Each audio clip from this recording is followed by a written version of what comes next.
ಪ್ರದೇಶದಲ್ಲಿ ಸಂಕ್ರಾಂತಿ ಪ್ರಯುಕ್ತ ನಡೆದ ಕೋಳಿ ಕಾಳಗದಲ್ಲಿ ವ್ಯಕ್ತಿಯೊಬ್ಬ 1,53,00,000 ರೂಪಾಯಿ ಗೆದ್ದಿದ್ದಾರೆ. ಈ ಮೊತ್ತವು ಕೋಳಿ ಕಾಳಗ ಇತಿಹಾಸದಲ್ಲೇ ದಾಖಲೆ ಸೃಷ್ಟಿಸಿದೆ. ಹೌದು, ಆಂಧ್ರ ಪ್ರದೇಶದ ಪಶ್ಚಿಮ ಗೋದಾವರಿಯ ತಾಡೇಪಲ್ಲಿಗುಡೆಂ ಪಟ್ಟಣದಲ್ಲಿ ನಡೆದ ಈ ಕೋಳಿ ಕಾಳಗದಲ್ಲಿ ರಾಜಮಂಡ್ರಿ ರಮೇಶ್ ಎಂಬ ವ್ಯಕ್ತಿ ತನ್ನ ಕೋಳಿಯ ಮೂಲಕ ಕೋಟ್ಯಾಧಿಪತಿಯಾಗಿದ್ದಾರೆ. ಸಂಕ್ರಾಂತಿ ಪ್ರಯುಕ್ತ ನಡೆದ ಕೋಳಿ ಕಾಳಗದಲ್ಲಿ ಪ್ರಭಾಕರ್ ಎಂಬುವರು ತಮ್ಮ ಕೋಳಿಗಳ ಮೇಲೆ ಭಾರಿ ಮೊತ್ತದ ಪಣ ತೊಟ್ಟಿದ್ರು.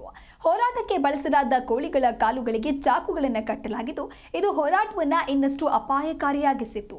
ಅಂತಿಮವಾಗಿ ರಮೇಶ್ ಅವರ ಕೋಳಿ ವಿಜಯಶಾಲಿಯಾಗಿ ಹೊರಹೊಮ್ಮಿದ್ದು 1.53 ಕೋಟಿ ರೂಪಾಯಿಗಳ ಮೊತ್ತವನ್ನ ಗೆಲ್ಲುವಂತೆ ಮಾಡಿದೆ. ವಿಜಯದ ಬಳಿಕ ಮಾತನಾಡಿದ ರಮೇಶ್, ನನ್ನ ಕೋಳಿಗಳನ್ನು ಹೋರಾಟಕ್ಕೆ ತಯಾರಿಸಲು ಕಳೆದ 6 ತಿಂಗಳುಗಳಿಂದ ವಿಶೇಷ ಕಾಳಜಿ ವಹಿಸಿದ್ದೇನೆ. ಉತ್ತಮ ಆಹಾರ, ವ್ಯಾಯಾಮ ಮತ್ತು ವಿಶೇಷ ತಳಿಯ ಆಯ್ಕೆಯೇ ನನ್ನ ಗೆಲುವಿನ ರಹಸ್ಯ ಅಂತ ತಿಳಿಸಿದ್ದಾರೆ. ಈ ಗೆಲುವಿನೊಂದಿಗೆ ರಮೇಶ್ ತಕ್ಷಣವೇ ಕೋಟ್ಯಾಧಿಪತಿಯಾಗಿದ್ದಾರೆ.